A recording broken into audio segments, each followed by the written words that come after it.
Good morning everyone, it's Amanda. It's the 20th of May 2019 and we'll just say I've just recorded this and I said the 20th of March, so I'm wondering if energetically there's something linking back to 20th of March or around then with where we are now. So 2 months ago, something that was going on 2 months ago that feels as though we are having to take another look at it. I don't know. I'll just say that. One thing I do know is that that full moon that we've just gone through in Scorpio was a big one, wasn't it? It was big. So many people feeling very raw and feeling very vulnerable, but and purging and clearing. A lot of anger that was coming up. I talked about that in terms of the red mist, that story I had myself in my last video, but I will just say that I have also noticed it in many other people as well, including somebody that I was with over the weekend who isn't particularly into, you know, this stuff, doesn't ever look at the stars or astrology, so doesn't know what's going on in terms of full moon phases and, you know, things that are coming up. And they said to me, and there was a very, very gentle person, they said, I feel triggered as hell. Yeah, I could bite the head off the next person who says something to me. And I was like, whoa, I've never heard you speak like that before. But I got it, I completely got it. And I said to them, I said, oh, well, you're in line with what's going on collectively. So, yes, there is still that very volatile energy around. And it's really, how do we deal with that this week? Before I get into the cards, I want to bring something up, and I'm going to choose my words very carefully because it's a huge subject, and it's a subject that probably I need to do a proper video on in its own right. But I just need to mention it now because it happened over the weekend. Just trying to summarise it as quickly as I can. Eurovision Song Contest. If you don't know what the Eurovision Song Contest is, it's a show that is watched by millions of people around the world every year. I don't think America knows what it's about, but anyway, in Europe and in other places as well, it's watched, and effectively it's a song contest. ABBA were the ones that won it with Waterloo in 1970 whatever, and it's been going for decades. It's an institution. In the UK we don't take it too seriously, but it is quite well watched still. I think there were 17 million viewers on Saturday night. I've always watched it and quite enjoy it, but I take it at face value for what it is. Just a very it's just a very light show. We came last, by the way. The UK always comes last now. It's like we're not particularly well liked, obviously, but hey ho, never mind. That's not why I'm talking about it. Why I'm talking about it is there were two pieces of music on the Eurovision Song Contest on Saturday night that held such dark energy that I was completely and utterly taken aback. One of them was Madonna, okay, and I'll talk about that in a moment, but the other one was a band from Iceland, and I think supposedly the song was supposed to be an ironic take on the fact that it was called something like Let Hate Will Prevail, Hate Will Prevail. And they were like a punk group, you know, they were dressed in bondage gear, gimp masks, all the rest of it. I lived through the Sex Pistols, so there's not a lot that shocks me. It's, you know, I looked at them and I thought, okay, you're going down that avenue. And then the energy hit me. I'm sure they're nice lads maybe in their day-to-day jobs and day-to-day life, so I hope they are. But the energy that was coming from that song and that, let's just say that performance, the energy that was coming from that performance was, let's call it for what it was. It was evil. There was a satanic energy coming from it. This isn't the first time that music has been used to transmit satanic energy. But it was never so clear to me as sitting there on Saturday night innocently with my bowl of popcorn and my glass of wine, looking forward to a light entertainment show, to suddenly be presented with something that was so dark. It was coming at me in waves energetically. And I was actually almost like quite in shock, because it's like, whoa, this is full on, you know. Remember, this is being watched by millions and millions of people. And as I'm sort of in my head thinking, well, maybe you're just being a bit sensitive. It is a Scorpio full moon. Maybe it's not as bad as, you know, what you think it is that's coming at you here in terms of energy.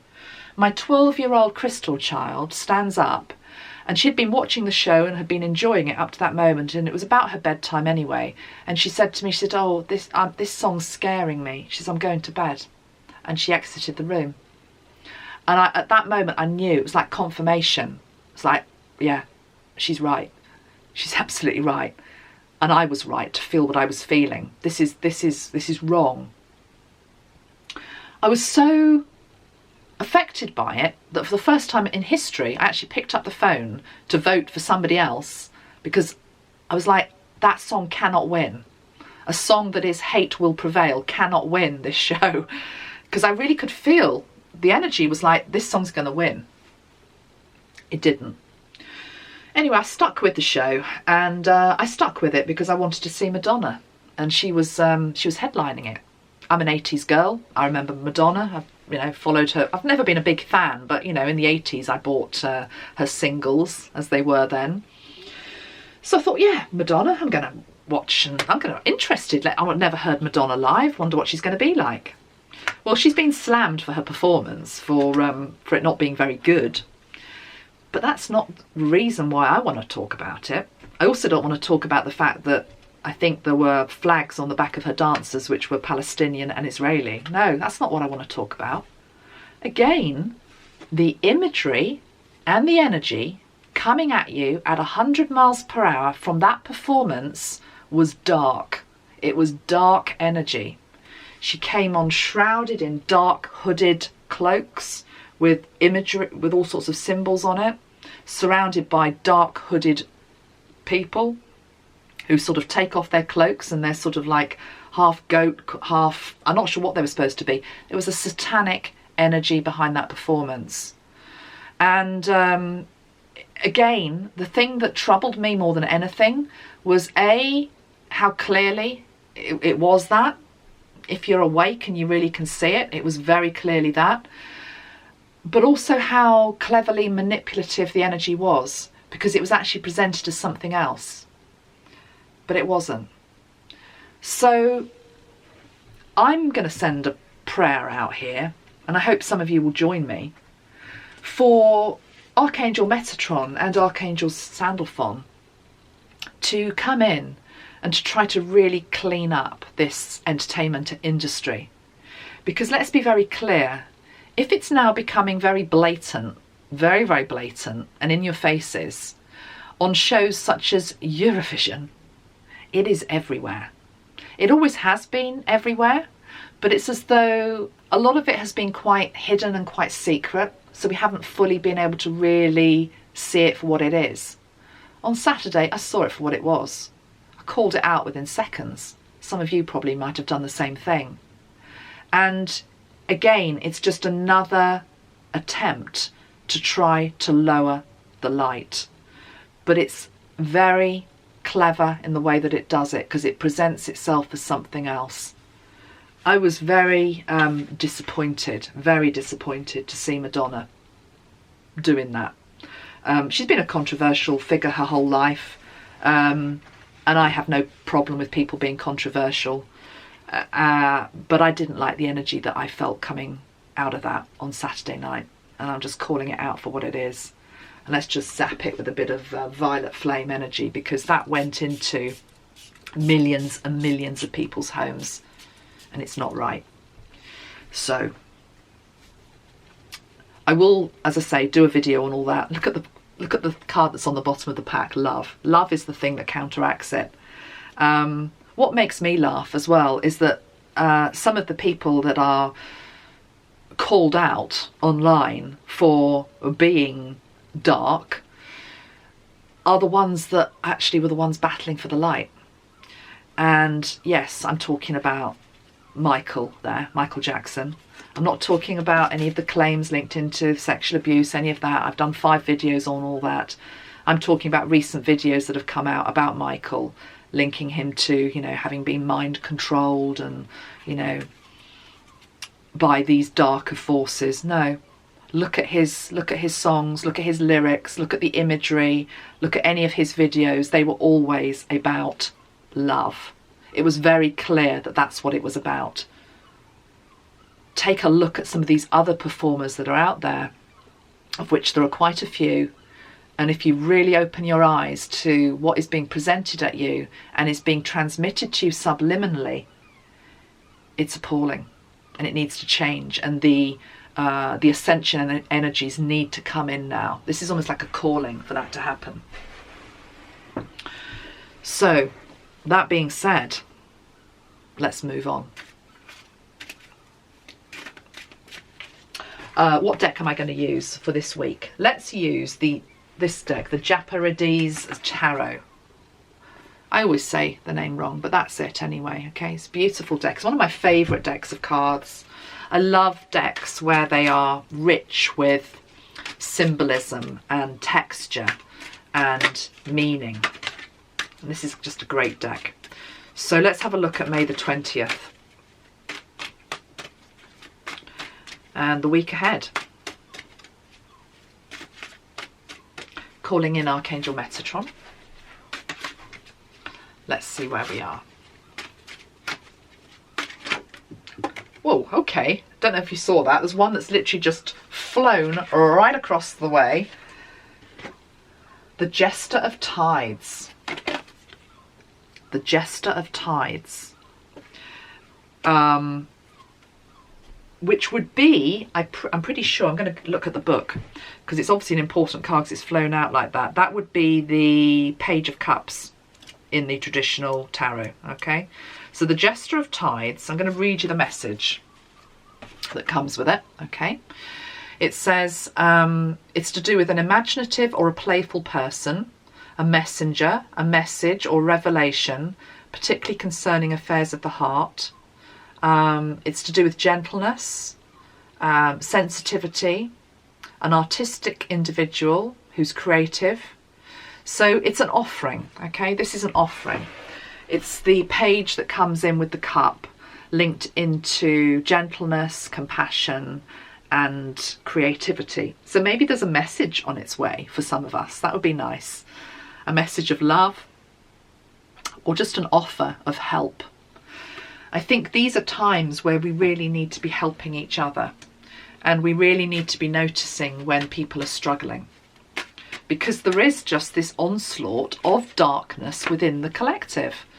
And that's why I mentioned the Eurovision stuff at the start, because it's like we're surrounded by it. You know, we sit down for just a nice light-hearted show and it's coming into our homes the whole time.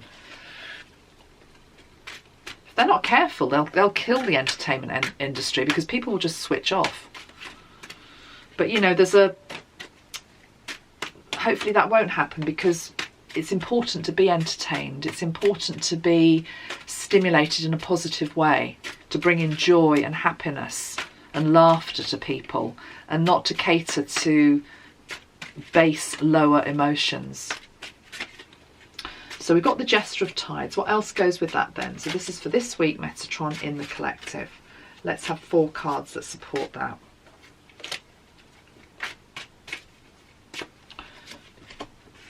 The Queen of Swords.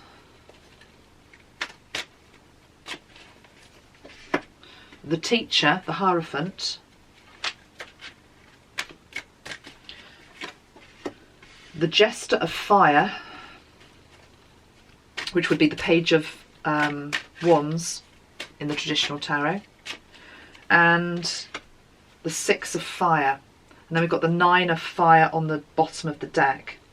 So we've got 1, 2, 3, 4. We've got 6 cards out. Half of them are fire cards. Okay, we've got the 9 of Fire, the Jester of Fire, and the 6 of Fire. One thing I want to say straight away before I get into any other message is I'm very clearly hearing Metatron say, be careful to not play with fire. Okay, this is the thing about a lot of this darkness that's out there at the moment. People play with it. People think it's okay to just play with it, you know, and you've got to respect that darkness does exist in our world. You've got to respect the fact that there is evil in our world, that there is bad intent. That doesn't mean that you give into it. It doesn't mean that you go into total fear about it. But I think what the Scorpio full moon did was it brought stuff up to the surface, and it's like, yeah, some of this is quite ugly. It's ugly in the personal, it's ugly also in the collective. Don't then just push it away and pretend it's not there. That's why I feel like I needed to come on and say something about Eurovision. Don't just ignore it. Don't just push it away. Don't pretend it didn't really happen. It doesn't really matter. It does matter. It really matters. And yeah, this is what this gesture of fire is saying to me. Be careful what you play with. You're playing with fire sometimes. What does that mean? In terms of entertainment, it actually means be careful what you do listen to. Be careful what you do watch. Be careful who you do follow. Online, as well as, you know, on your television or what you're listening to with your ears. Okay, let's just go into a different message if I'm able to. I might not be able to get away from that strand because it's so strong.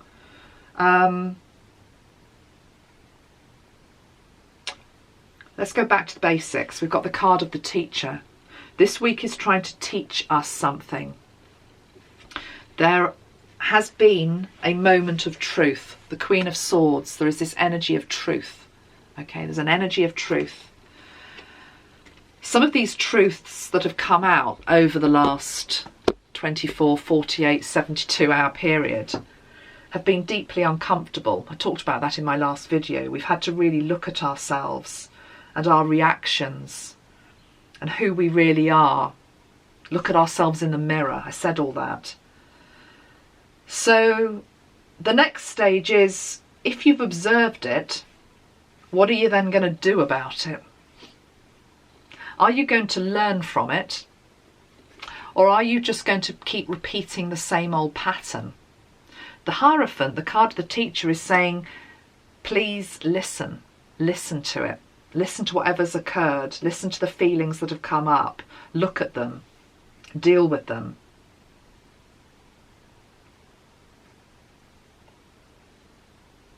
This card, the Six of Fire. It's come up a few times when I've used this deck. And I always have felt that it feels as though the woman is playing a fiddle. She's like playing a fiddle for other people. She's in the spotlight. She's playing a song. People are listening. She's waiting for the applause.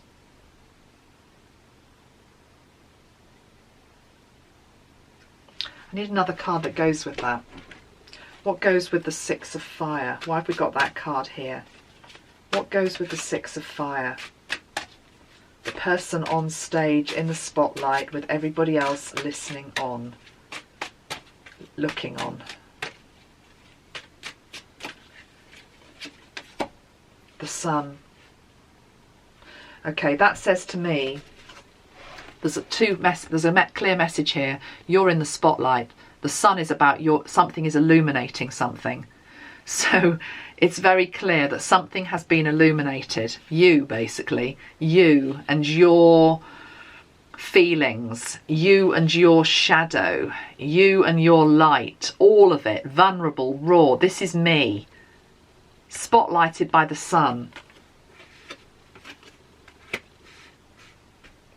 Are we going to go into battle with those two halves of ourselves? And I really do feel there's a very big temptation to just push away whatever happened over the last few days.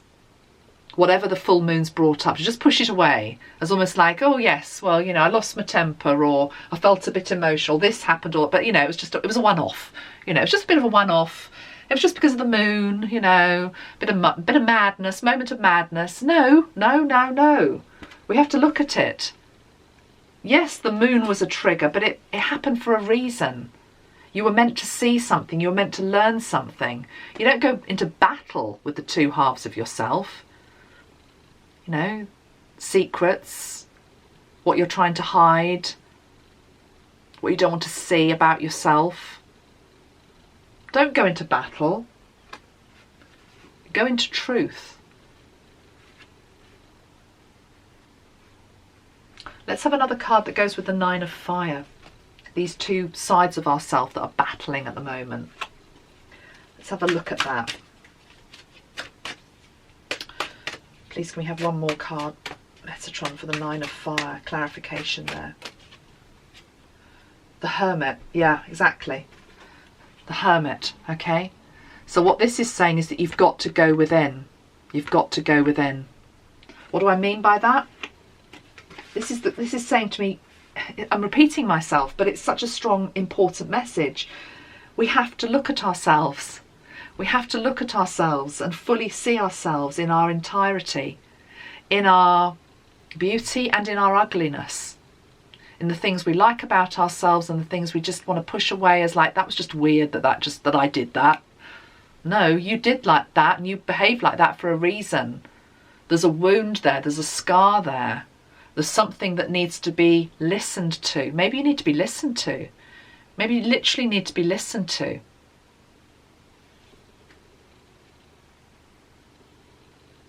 Why have we got the Jester of Tides? I don't quite understand why he's there or she's there.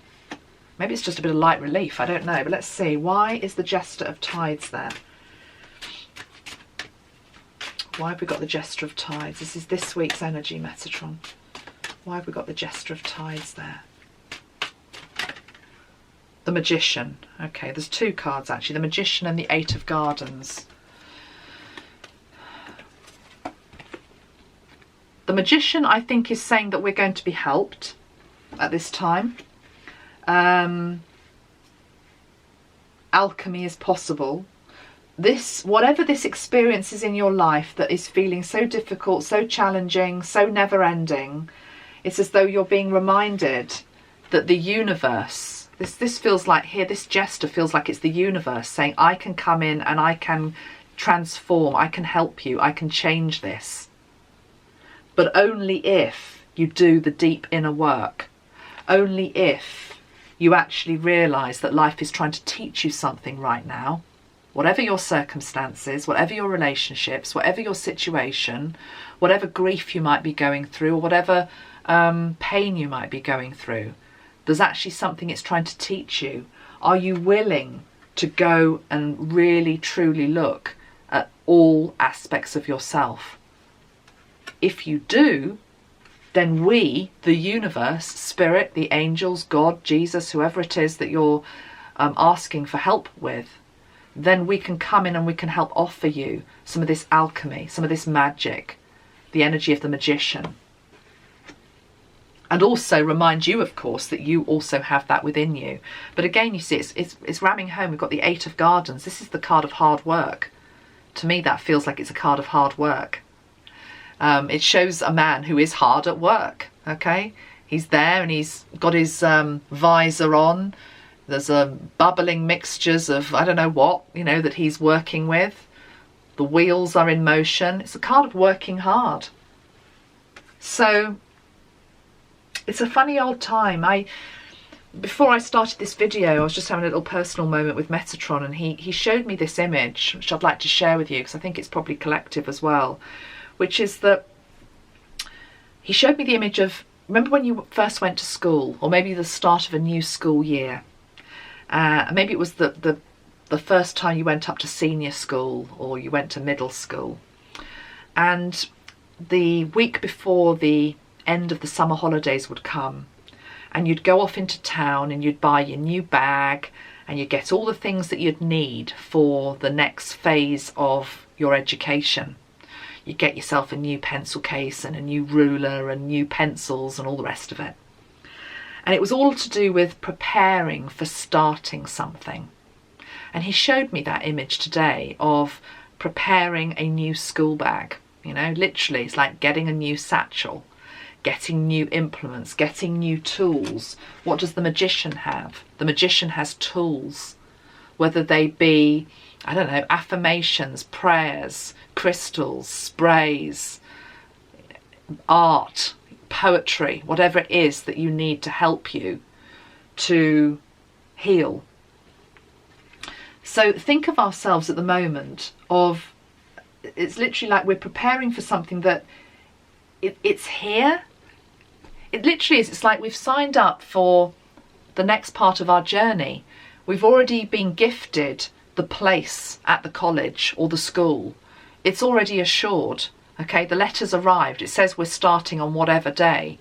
We're now just in this really slightly strange and frustrating interim energy, which is okay, so get yourself ready now. Prepare your bag. Make sure you've got all the bits that you need, but you haven't quite yet got going with it. So that's coming in as well. But this just feels a very intense period where we're meant to be looking and learning. And the thing is, the other thing I want to say here is that it's a bit of a cop-out sometimes to just then say to somebody else, okay, so tell me what the meaning is of what just happened, what has just happened to me. We all do that, of course, to a degree. It's fine to have support, but really this is a time for you not to be doing that. Rather than just bouncing off an email to somebody, whether it's to myself or anybody else, or to a friend or to another teacher, it's more, no, let me think now. Let me think about what is going on in my life. Why is this happening? Let me go within. Let me be the hermit. Let me try to work this out for myself. The answers might not be immediately obvious. We've got the card of hard work here, but something is very much being thrown into the spotlight and you're having to look at it. Okay, so it's like a continuation really of what I was saying last week. And then the card that's next on the top of the pile is the card of the Fool, which is the start of the completely new journey, but it's not quite yet here. So it's a funny old week. It's a funny old week ahead, but just take it step by step, day by day, breath by breath, I want to say, and go into it with faith and trust. That's the most important thing, and calling in all of your guides. So I think that's all I want to say for today. I'll come back later in the week and do another video, I'm sure, but yeah, I have to go now, and I've got stuff to sort out with Mum again this afternoon. So I wanted just to pop in and say hello to you all, and I hope you're doing okay. Much love. The other thing also that I'm experiencing is that there's a lot of recalibration going on at the moment with our physical bodies. So give yourself a break. You know, people aren't sleeping particularly well. Diet is haywire at the moment. So just be very gentle on yourself. Be very compassionate. Try to treat yourself as kindly as you possibly can. Okay. Much love to everybody, and I'll be back soon. Bye-bye for now.